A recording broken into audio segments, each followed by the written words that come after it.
Welcome, everyone, to episode 43 of IGN Anime Club. I am your temporary host, Megan Sullivan, because poor Miranda is having a terrible allergy attack today. I'm dying. My voice is going, but I'm here because this is important to me. This is very important. And it's a super important show. It is a super important show, but before we get to our very special guest, on my left, who are you again? How did you get here? Mike Mamon, the newest member of Anime Club, and I'm glad to be here. Yay, awesome. He knows all our shonen stuff. And now, finally, very excited to introduce our very special guest, live from Funimation Studios in Dallas, Texas. Please welcome Todd Haberkorn. Yay!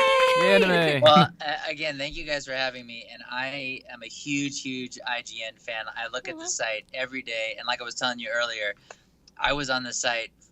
I've been a long time fan, years and years and years. So this is a really big, this is awesome. This is great because you cover both anime and video games in your job because you are an actor of many things. Many talents, including VO for anime and VO for video games. What's it like living the dream? Well, you know, it's a lot of travel. Actually, right now, it's thank you again for accommodating this schedule because we're working on. Right now, I'm working on 4 different broadcast shows, and when I'm back in LA at my studio, I come down to Funimation like once a month for 2 days.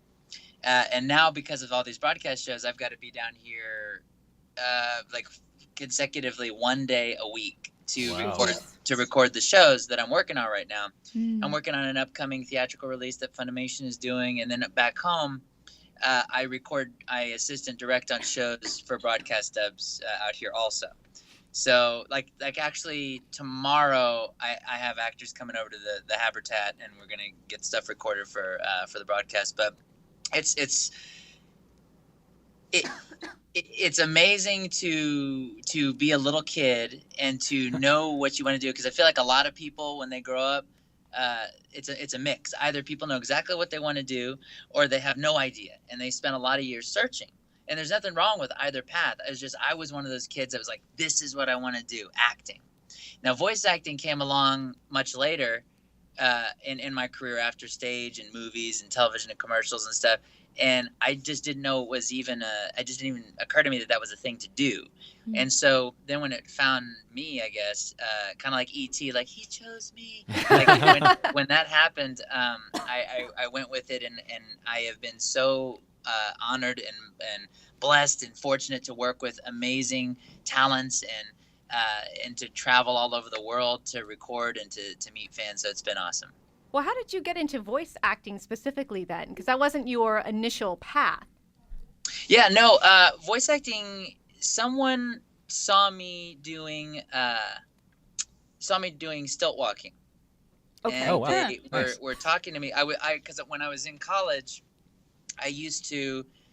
I was an entertainment photographer, and then I was also like a DJ, and then I was also an entertainment stilt walker. And so the stilt walking led to me getting Barney as Mr. Knickerbocker, first time on screen. Wow. Cool. And then also someone saw me at an event still walking. When they just started talking with me, and they said, hey, have you ever done voiceover? You should audition for this company called Funimation.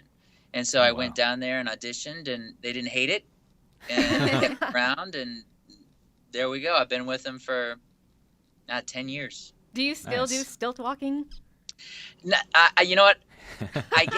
What I used to do, I pared it down, and I was doing one stilt walking job a year, because a city would contact me because they loved when I came and read. The mayor would introduce me, and they wanted me to read "'Twas the Night Before Christmas" to this big tree lighting ceremony thing, and I would do that once a year. And so then the schedule got so busy that I couldn't do it anymore, and so I had to pass the torch on that. But I did it for a number of years. Well, it must come in handy in LA traffic. I mean, you can just still walk your way to work. You know what? Believe me, I've thought of many machinations. I mean, when I'm coming down the 101 and I'm like, okay, what's the holdup? I bet you it's the 405, which is exactly what I need to get on, and every time it is. Oh, man. All right, well, let's jump into anime. You were talking to me before we actually started the show, but did you watch anime growing up, or what were your favorite types of cartoons? Because we're both from the 80s, so we had some Yeah. good stuff. 80s, 90s kids. Yeah, I didn't know that anime was a thing back then. And so when I was watching like Vampire Hunter D or Technoman or Voltron, I didn't know that those were anime titles. I just thought that they had very interesting art styles, and they dealt with issues that weren't just like turtles going after Shredder and vice versa. And so it was a very different experience watching these cartoons. And then then came Thundercats and Silverhawks, and then you get into your live action stuff like Family Matters, Full House. Oh my gosh. Oh my gosh, I'm getting nostalgic feels right now. Full House. I loved that show so I'm waiting much. for the Home Improvement anime. Oh yeah. Oh my Oh, gosh. man. That would be amazing. I want to be Wilson. Oh, do it. That just needs to be a thing. So, are you watching any anime currently? I mean, you're in every anime, but do you get a chance to ever watch any anime? Really only when I'm in the booth or working on it in some capacity, whether that's directing it or just voicing in it, because I work on it a lot, and so it's whether I'm working on Dagashikashi or Naruto or Fairy Tail or I just finished assistant directing Attack on Titan Junior High. Oh wow. And so just working on all those shows, there's really, when I have free time, I unplug from that. Right. You know. Yeah, you mentioned that you're working on Dagashikashi. Are there any Japanese candies or treats that you're like, oh man, that looks really good. I want to try that. Actually, I just posted a video yesterday of the director and I trying some umaibo, and we just did right before this. We were recording another segment where we were trying some other new candies and stuff, some ramune, and we're gonna try new candies each time I come down to record and post a video. Well, that's fun. That's a great idea. I gotta make your own umaibu, combinations eventually. Yeah, that's the thing. We try to, and they're pretty good. They're pretty good. Yeah. We had some misses today, but you'll see it in the video. Do you eat junk food in general? Or are you one of those super healthy people? I don't eat. I don't eat much junk because I figure I've got, for now, until we can cybernetically put my brain into another chassis. This is my only body, and I kind of need to take care of it.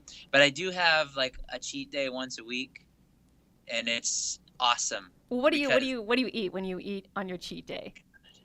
Give us the dirt. So I Wow, a lot of hesitation there. Well, because there's so many things. I have like baklava cheesecake, Ooh. or Oh my like gosh. I'll have. I live right by the Republic of Pie, Oh man, that's dangerous. that's That's cheating super every dangerous. day. I know. and so I go nuts on those desserts, and that's why, or you go to a good steakhouse and you get like a souffle. Oh Oh, yeah. man. It's crazy. Do you have a And sweet then- tooth, or are you more savory? Like, I'm going to eat a bunch of Doritos today, or I'm going to eat like a dozen cupcakes, or both. Yeah. Or What both. about you? I mean, what's your go-to? Oh my God, I am such a sucker for like super salty, crummy Lay's potato chips because I'm trash. Yeah. Okay. All right. What Yeah. about you, Mike? Come on. Actually, one of our coworkers' daughters brought Girl Scout cookies recently. Oh, those are so good. So I had a box of Thin Mints, mostly to myself, and Tagalongs. Perfect. So, Perfect. Yeah. Allergies. My cheat day is every day, so There you go. I eat Okay. whatever. I'm bad, but I work out, so it evens out, right? There you Yeah. go. I didn't Yeah, say with pizza though, Funimation- because that's not a cheat. It has all the healthy That's a things you need. lifestyle. Yeah, that's a vegetable lifestyle. in the United States. Mhm. Exactly. There we go. Yeah. Well, Funimation, the Girl Scout cookie people come once ever so often, and so what I'll do is I'll buy a couple of every box, and then I just Ooh. go around the studios and I just give everybody Girl Scout cookies, because that helps me cope with not eating them. Yeah. Oh yeah, yeah. Other people enjoy them. I've had to So- ask people to help me out. I'm like, God, just take one, No, please. I hoard mine. I'm like, you can't touch them. Yeah, I'm like, yeah, don't touch my cookies. See, I want to do the thing where you take the Thin Mints and you put them in a Vitamix with some milk and some Ooh. ice cream. And Yeah. you know what I'm going. That Yeah. sounds Yeah. delicious. Sounds good. Yeah. Todd, I actually had a question for you. And we got a lot of questions from fans about this too. Oh, yeah. What's your favorite anime? That's pretty big. Yeah, my to work on or to watch. Your favorite to watch? Like what is like your anime tastes? Guyver was really cool, but it was so violent. But I like the idea of, the idea that this kid finds a superpowered suit, kind of like Techno Man, this item that they're a normal person, but they get into a suit that makes them extraordinary, And actually, I worked on a show called Blast Rider, that was kind of similar to that, and so that was kind of fun to work on. But that, or Vampire Hunter D Bloodlust, was a really good one that I enjoyed. Nice. There's so many. When I watch anime, I'm watching it for different reasons than most people, because I'm looking at like, oh, I know that actor, or like, oh, that didn't fit the flaps, or like, oh, why did they draw it that way, or oh, that must have been the C-Team animation team, or, stuff like that. I'm thinking about all that kind of stuff. Yeah, like once you get on the flip side of stuff, it's hard to look at it the same way. It's not like you can enjoy it, but it's just different what you're looking at.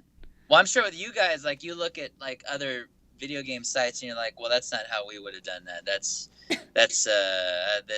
GameSpot. What are you doing with that? I mean, it even comes down to like with how we play games too, like versus how, especially for me, I play on wikis, and how I play games is very different because I'm one of those people who has to go through and find every single thing.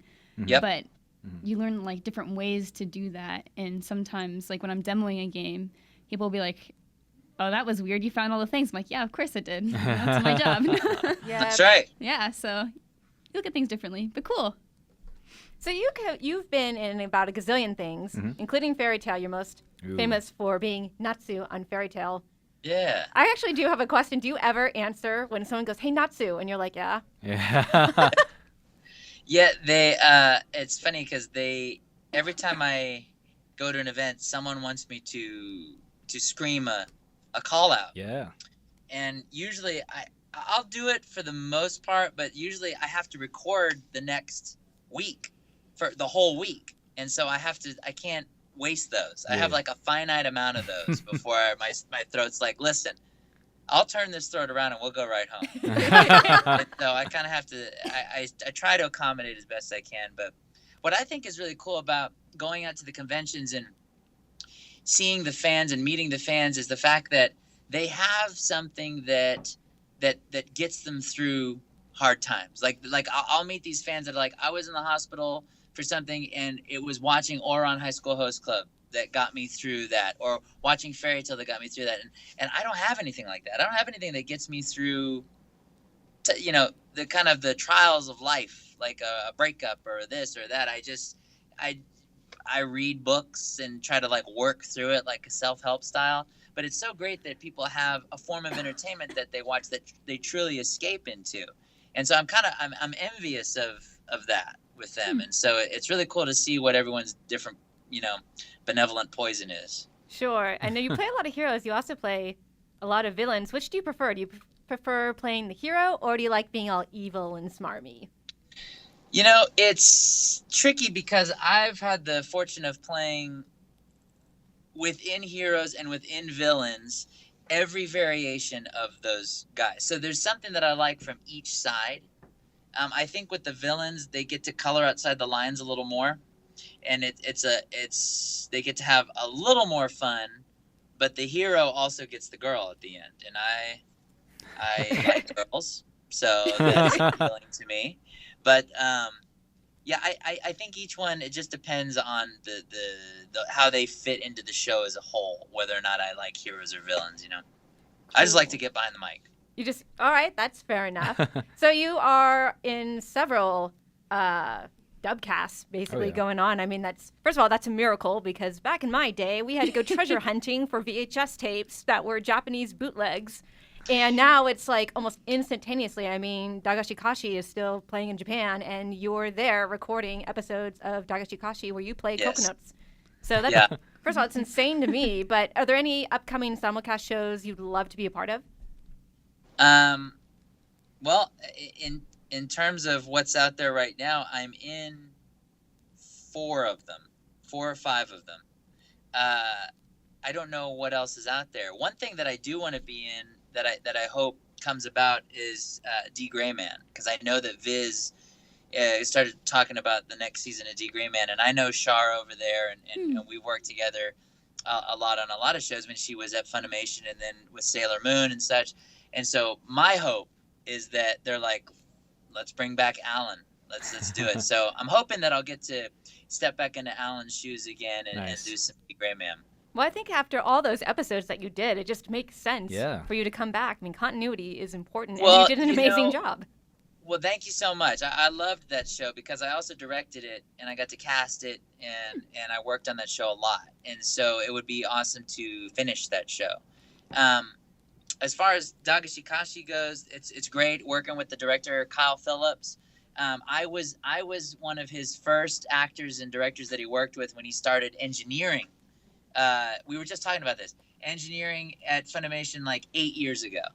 And so I've watched him grow and try to get to this place where he's at right now. And he approached me about it, and he goes, I would love for you to be Kokonotsu in my show. And I said, okay, well, it's a broadcast dub. I mean, that's going to be hard. And he goes, yeah, you'd have to come back every week. And I go, because I love Kyle, I told him I will do that for you. And I will fly back every week. And it's been very difficult schedule-wise, but it's been a great time working with him in the booth. I hope you are well compensated, because that is dedication. I'd be like, nope, I've got a home studio, and I'm just going to do it that way. I am very grateful. Bless you. Taken care of. Yeah. So with all the traveling, like, how does that affect your voice? You know, like having to. I take very good care of my voice, and I stay very active in the gym, and I keep a pretty strict diet.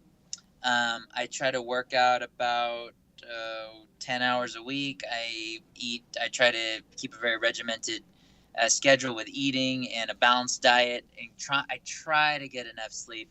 A lot of sleep happens when I'm flying. Okay. And I've just developed that mutant ability over time, kind of like with Deadpool, how his ability gets activated once he's been through a lot of stress. That's what happened to me, and it activated my sleep ability. Wow. Planes a lot. I would love fly to have about that. like 120,000 miles a year. Ooh, Oh, God. So it's freaking Fire Awards. Right? Yeah. Yeah. So do you ever get to travel to Japan for work? Because it's all Japanese animation. You know, I've been asked by Aniplex to come out there, and it's just timing, because it's not like I can just go for it's Monday, let's go out to Aniplex for a day. It's hard to take off that much time, because a lot of times through the year, that time is kind of already blocked off for Star Trek Continues. Oh, that's right. That's true. Right. Yeah. By the way, we had Vic Mañana on episode 15, and he plays Captain Kirk, and you play Spock in that show. And you're both in anime. He plays Edward Elric, and you play Natsu in Fairy Tale. And when I was Googling Todd Haberkorn, Vic Mañana simultaneously came up. Like, you guys are inseparable. We have known each other a very long time, and we've worked together on a lot of shows. And there are studios that will cast, if I'm the lead in the show. There was this one show called Chaos Head.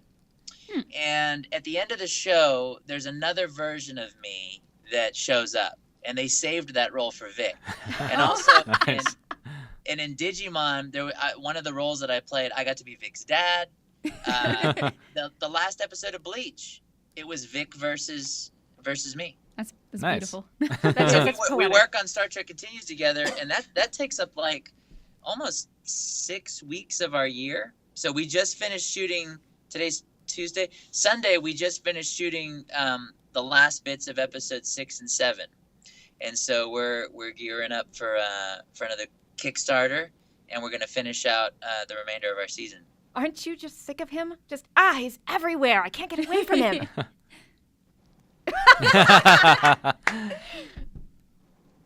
No. What a diplomatic... I'm kidding. No, Nah, Vic is very talented. We always have a blast. We get together at conventions. Conventions will actually bring us in as guests, not on the same contract, but they'll just bring us in as guests because, like, oh well, Todd's gonna be there. Let's try to get Vic, and vice versa. So it's fun to do events with Very him. cool. Yeah. Oh yeah. Speaking of events, I was watching Crunchyroll's stream at Katsucon. Yeah. And then they mentioned that you had a fairy tale tattoo. Yeah, I got the fairy tale tattoo. So how that happened was, up until Fairy Tale, I had been on a lot of long-running shows. Sergeant Frog, D Gray Man, stuff like that. And they never got to their full run. They would always get cut off. Sergeant Frog had 323 episodes, got cut off at 86. D Gray Man got cut off halfway through. So when I got Fairy Tail, I was like very excited about it, but I was like, there's no way we're going to get to even episode 100. So I told the fans, I said, if you support the show and you get us to episode 100, I will get my very first tattoo. Nice. And it'll be a tattoo. Wow. And so what happened was they went out and they supported the show. On top of that, they started getting Fairy Tail tattoos. Never seen this done before. Everyone was getting Fairy Tail tattoos. And so I went out, and the director and I went out, and we got our first tattoos, and they just happened to be Fairy Tail tattoos. Sick. Wow, that is nice. Are there any other anime shows you're like, maybe I should get a tattoo for that too? Well, so I've got 2 tattoos right now. I think I got one more in me, and it's a secret right now, but I already know what it is. It's just I have to I got to find the time to fit it in, because the first tattoo I got here in Texas, my second tattoo is on my left forearm I got in Sydney in Australia. Nice. And so the third one I'm going to get in, I think, Vegas this summer. Wow, you've got this all planned out. So, yeah. Is Natsu your favorite character to play, or is it something else? Natsu has to be my favorite, because if you're going to get a piece of artwork on your body for the rest of your life, It better be. Oh, yeah. So what do you like about Natsu? Like what made him your favorite to play? I think what's cool about Natsu is the fact that, number one, it's an action show, which I love. And it's a show that has some of the similar ideals that I like to have in my life, in terms of loyalty to your friends, fighting for just causes, and also he has some haphazard decision-making skills, which I have certainly employed in my personal life. And also, who doesn't like fire? Fire heats up things like smoke. So, yeah. What's the most Natsu thing that you've ever done in your life? What's the age range on this show?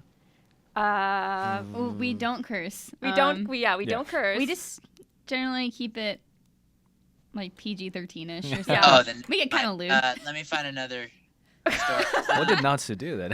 We need to have like an after hours episode where we can just have our drinks and dive into this kind of thing. You know what? And that's the one where I'll be there in person. All right. Okay, excellent. That's That'll what be I fun. want. Yeah, I wish I could be there with you guys right now, because I would love to check out your offices and just see the space, because, like I said, I love IGN so much. Yeah, absolutely. In fact, I base whether or not I'm going to get a game on your guys' reviews. Nice. All right, go get Fire Emblem, because I gave it a 9.4. Yeah.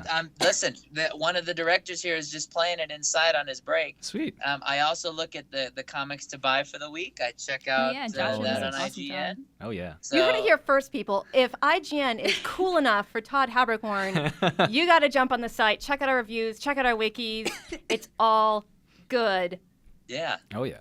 All right, but let's bring it back to Natsu, because I still want this story. We don't have to do the Oh. rated X/R one, but maybe a little tamer one. Well, one time, we were doing fireworks one time when I was a dumb kid, and so I thought, like, oh, I like these like little lava fireworks and like these little loud firecracker thing. And I said, these are all cool. I love all these different little fireworks. So wouldn't it make like a really awesome firework if you put them all together? Like if you put them all together at once, that'll be an even greater firework. And so I put them all inside this tin, and I lit the one in the middle, because I'm like, it'll light the other ones. And then I put the lid on top. And so I'm sitting there, and I don't know, I'm sitting there thinking like, well, it should have gone off by now. Why is it not going off? There's like 10 different fireworks in there. It should totally be going off. Oh, no. And so I started approaching it, because I don't see any of the smoke coming out. And the minute I lift that lid, it was an explosion. Oh my of gosh. Fire, loud noises, smoke, like right there, ground zero in my face. I didn't look in like that. I was about to. Oh my Like, gosh. I didn't have time. I lifted the lid, and it was so loud, and it was so smoky and so bright. I saw, like, I forget what you call those, black cats. Mm-hmm. I saw the black cat explosions like everywhere I looked Oh for my gosh. 15 minutes. So that was a really dumb example of interacting and dancing with fire when I probably shouldn't have. So you've got like a handsome Jack like mask on right now because it sounds like you almost blew your face off. Yeah, that was not smart. Well, because no one was supervising me. Because they're like, my mom is inside. She's like, you know what? Go outside. Maybe I'll see you tomorrow or whatever. And I'm like, oh, great. I'm glad I'm your only son. But I was allowed to do quite a bit on my own. All right, so Yeah. Awesome. that's pretty cool. Well, I scary. don't know about the part Scary blowing enough. off your face, Yeah, but no. hey, Natsu, fire, Yeah, Todd, yeah. fire. There is a theme. There is a Yes. theme going. All right, we do have some more fan questions. Oh yeah. This one is from Australia's Card. That is a cool name. That is That is a super cool cool. name. That is a super cool name. He asks, have you ever had to turn down a voice acting request because you were too busy with another anime series? Oh, yeah. I've had to turn down requests quite a bit. I assume they're referring to taking another voiceover gig because Yeah. I'm busy with another show. That's a great question. I've been fortunate enough to where I have been in those situations where I've had to turn it down, and I never like turning them down because I always want to be able to, when I work with a producer or director on a show, make them happy. You know, no one ever wakes up and says, "Who can I disappoint today?"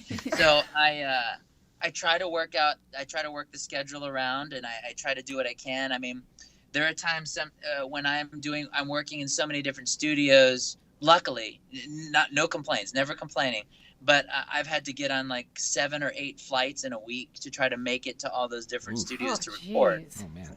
And it's just the way it's the way it goes. I have no, because I don't complain about it because I bring so much with me. Like my iPad's got like movies and comic books and scripts that I need to read and emails, and so I'm never bored. So it's like, well, my office is 30,000 feet in the air, traveling at 600 miles an hour. That's awesome. That's That's pretty a cool. good way to look at it. Oh yeah.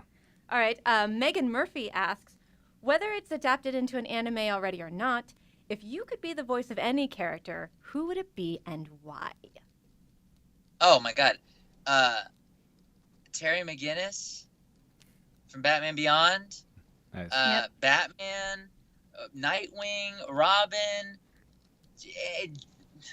Joker. Maybe I don't think I'm not quite right for Joker right, and I'm not quite right for Batman right now. I need to be older, but I think like Terry McGinnis, Robin, Nightwing, any of those. Oh man, that would be awesome. I've auditioned for so many superheroes and supervillains. I would love to join the fray in that arena. Nice. So I take it you're a big comic book fan. Do you read manga at all? I don't, because there are so many comic books I'm trying to read. I read them when I sign manga for fans. I'll poke through and I'll look at some stuff. But then I'm like, as I'm looking at it, I'm like, oh, I remember that scene. Oh, we did that scene. So like I'm doing the movie version of that. So. Just going back, if you could be Terry McGinnis, I'd be super happy because we need more Batman Beyond in this world. Oh yeah. Yes. that Oh my is gosh! Totally. Like, I want to just put that out in the universe. Like, come on, I am ready. Let's do it. Yeah. I think they just came out with new toys too from Batman Beyond. Yeah. Yeah. Oh, it looks so sick. It looks very sick.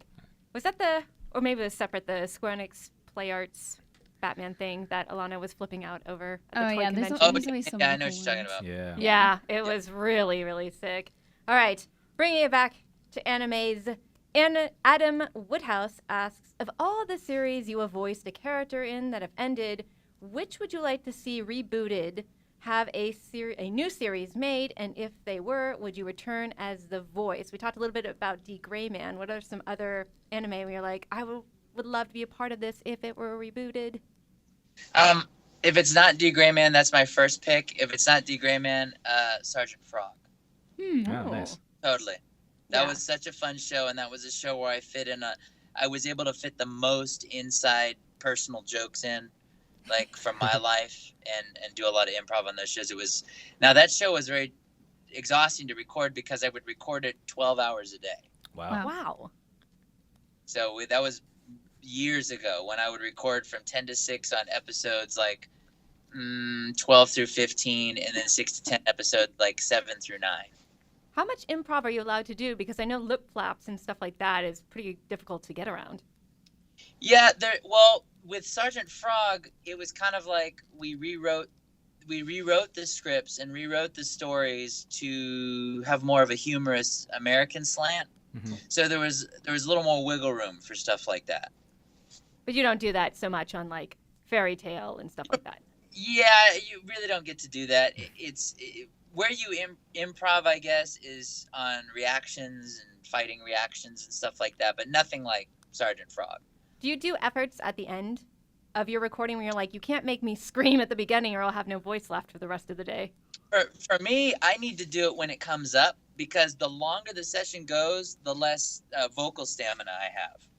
Oh, okay. Interesting. So what were some of your favorite like add-ins to Sergeant Frog? Like what were some of the jokes that you added from your personal life that really made it yours? What my favorite is anytime you hear Kararo jump, or leap or anything like that, he'll go, "Oh, alley-oopa." So that comes from an inside joke between my old college roommates and I. Every time we would like leap off the stairs or something like that, we would go, "Alley-oopa." I fit it in there and called up my old roommate and I go, "Dude, I'm going to send you a box set of a show and I need you to watch it." That's amazing. That's cool. Oh, that's Awesome. super awesome. So, Adrian Bartolome. I'm sorry, guys. I keep butchering names. That's fine all the time. This is one of the best questions. Is best recording booth story? Ooh. Oh, well, I can tell you the most treacherous one was when I worked for id Software, the guys that made Doom and Heretic and Wolfenstein. I worked on their game Rage, and so they had me play one of the first town you encounter. I am every one of those bad guys. Now, their voices are super deep, super creaturey, and super loud. And so when you take that combination and every line is yelled, I did 945 lines, all yelling at the top of my voice. And I lost my voice. I could not even whisper, because usually when you lose your voice, you lose shades of it, pitches of it. And you can't do this range, but you can still do this range. I could not even whisper for 9.5 days. Wow. Whoa. And think about that. So when you're waiting in line at Disney and you start to complain after about an hour, I'm talking 9.5 days. And so I seriously thought, I've got to think about what I'm going to do in the industry now, because I was getting scared. That's my scariest booth story. My most fun booth story would be so we had this kid. We were recording Fairy Tale, and I was told by the director we're going to have a guest come in. And it turns out it was a Make-A-Wish kid. And his one wish, because you know what the Make-A-Wish thing, you could do anything. You can Disney World, you can go to LucasArts to see Star Wars Rebels done or whatever. All this kid wanted was to come watch Fairy Tale be recorded. Oh, that's sweet. And that was amazing in a bittersweet way. It's amazing because we meant that much to him and the show meant that much to him that he wanted to do that. And of course it's sad because of the circumstances. But he had a wonderful time, and we showered him with all sorts of Fairy Tale stuff that I don't even have. And he got all of this exclusive Fairy Tale stuff, and he had a great time. And I was like, "Hey, do you want to be in the show? Do you want to?" Nope. He just wanted to watch us do it, and that was that was a special day. Oh, that's super sweet. Amazing. Yeah. All right, next question. Amanda Douglas asks, when auditioning, do you audition for any and all characters you think you'd be good for, or is there something you look for in the character that helps you decide whether to audition for them or not? Or is it whatever your agent just throws your way kind of thing? It's all of the above. So sometimes an agent will say, here is a specific role I want you to read for. Sometimes the client will send many different roles and you pick what you're best for. It's really important to know what your range is, to accurately know what your range is. And I feel like I know what my range is, so I audition for the characters that I feel that I would be best for. At the same time, trying to push myself and get better and develop more of my skill. And then there are times when you just get called up and you're offered the role. Like with D. Gray Man, I was just offered Alan. with Haru from Free, I was offered the role of Haru, and so it's a mixture. It's a little bit of everything. Awesome. All right, and then Anna Gonzalez asks, if all the characters you have voiced were in a battle royale, who do you think would win? I mean, it's Natsu. I mean, if you see some of the punishment that he's gone through, he's fine. He comes back, he's okay. I mean, nothing can kill this guy, and he does it all in slippers. So it's pretty amazing. Yeah, it's Natsu, hands down. That's pretty cool. Maybe Mr. Knickerbocker. We don't know what his strength level is. It could be off the charts. Oh man. So when someone wants to get into voiceover, I'm sure you're asked this all the time, but what's the best way for them to do it? It's it's the same themes as any job. It takes diligence, research, talent, and education. It's the same requirements as any other job that you would go for. Any job that you want it to be a career. And I think it also ties into the fact of knowing your strengths.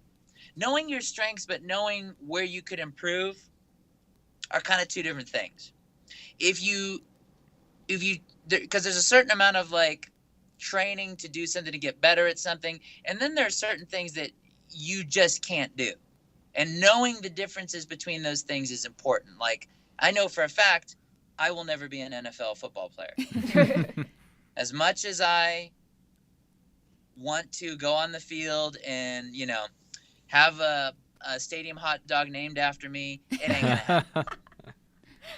And so it's just knowing yourself, knowing your talents, knowing your strengths, and knowing what you like to do. Because a lot of times people immediately go, I want to do voiceover, but you may discover when you start doing that, you like producing more, or maybe you like being an engineer, maybe you like writing it, directing it, maybe you like doing other aspects of it.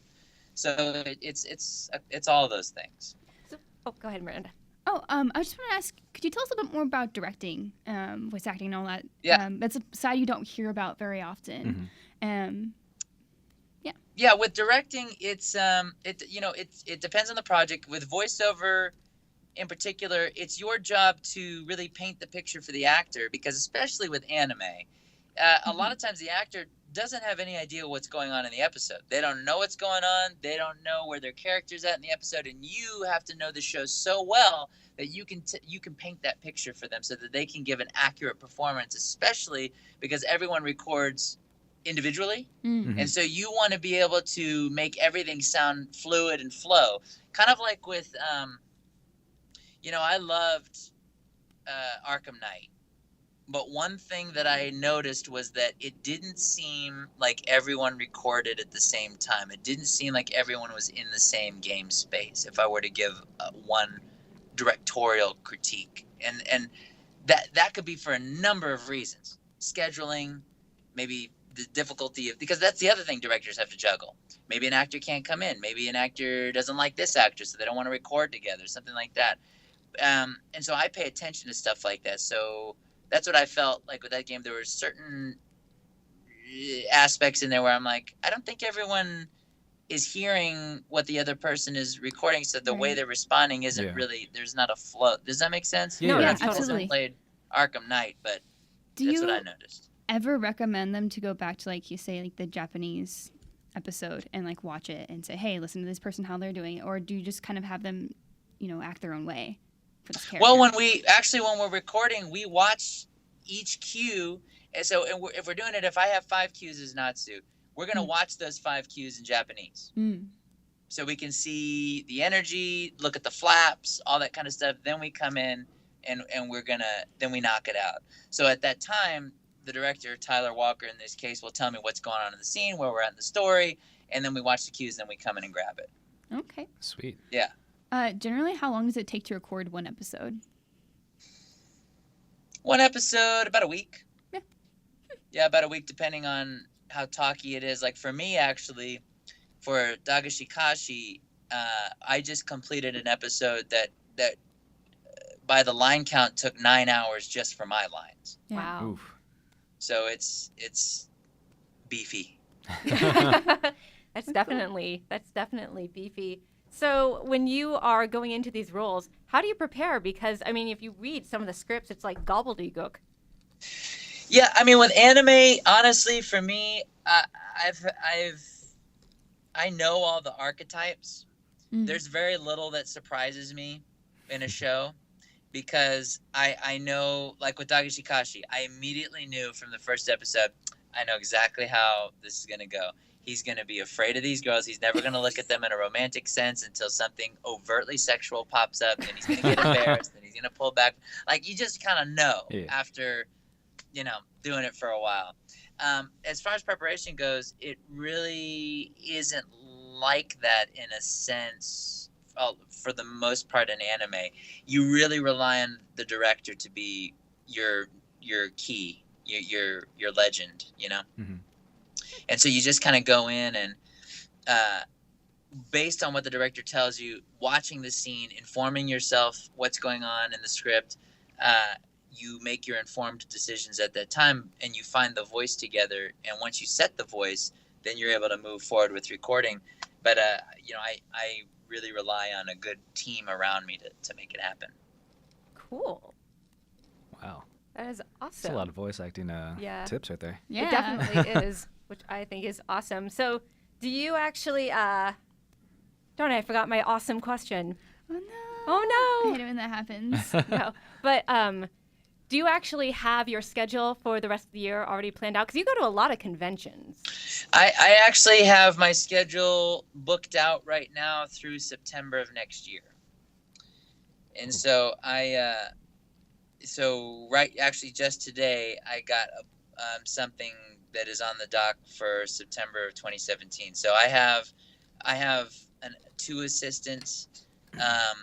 I have social media people that work with me. I have 3 managers, 2 agents, a couple of manufacturers for my Haber merchandise and stuff like that. So I have a lot of people that work underneath me, engineers that work at my studio. So it's a whole little team that I have to make sure everyone's taken care of, everyone's informed. It's a lot. It takes a Haber village, is what you are saying. Yeah, there we go. We're in a habitat. How many conventions do you go to a year? Because there's like a convention every week now. Yeah, last year I did 31. This year I'm not doing as many. I have other projects that I'm working on. I've got a book coming out next month. Then I've got to work on the next book. Then I've got another album I'm supposed to be working on. I just bought the film rights to a book series, and I need to start working on that. So there's a lot of cool stuff coming up. It's just a matter of, is it all going to get done? How are we going to make it happen? Yeah, there are only so many hours in a day. Yeah. Yeah, and I try to, and I'm sure you guys do this too. You get into the habit of working right up until you need to go to sleep, and so I'm trying to get better about. If you sleep. Yeah, if you sleep. I'm trying to get better about getting to a certain point in the day where I'm like, I'm done. No more work. And I won't even answer emails. I won't answer emails. I won't answer calls at a certain point. And Oh. Uh-oh. Oh, no. Oh, no. We were good for a solid, We were good. 45 They minutes. froze. Oh, no. It's like a no. fairy tale villain came in and just, like, froze him in place. I mean, this is the revenge of the Digimon story, Cyber Sleuth. We're Right. getting hacked. Okay, hold we on. got hacked. We got hacked. Well, while we actually have this moment, I do want to announce the winners of our contest. Yay. So while we try to get Todd back online, if you guys listened to last week, we have a really awesome contest going on. I just want to say congratulations to Caitlin Ziegler, Blake DeBari, and David Hernandez. So you guys won our prize packs. Congratulations. And we will get in contact with you guys. But now, even better, we have Todd back. Oh, Yeah, we did. Hey, All Todd. right. Maximize it. That was. We want to maximize. Or Yeah. full screen. I'm trying to maximize it. I'm trying this one, yeah. I think the top top right. right. Top right. Yeah, There it technology. is. Welcome Hey, back, it's Todd. back. All right. okay, sorry about that. Yeah, Oh, yeah. gosh. You went back to Planet Vulcan for a second. We Yeah, thought we lost you. We thought you were attacked by a fairy tale villain or something. that's very possible around here. Yeah, it absolutely is. Well, does anyone else have any amazing questions. I could sit here and ask questions all day. We could. Oh, yeah, sure. But- Do you have anything you want to tell your fans that you want to look forward to? Or More episodes of Dagashikashi. They come out every Wednesday at 8 p.m. Eastern Time.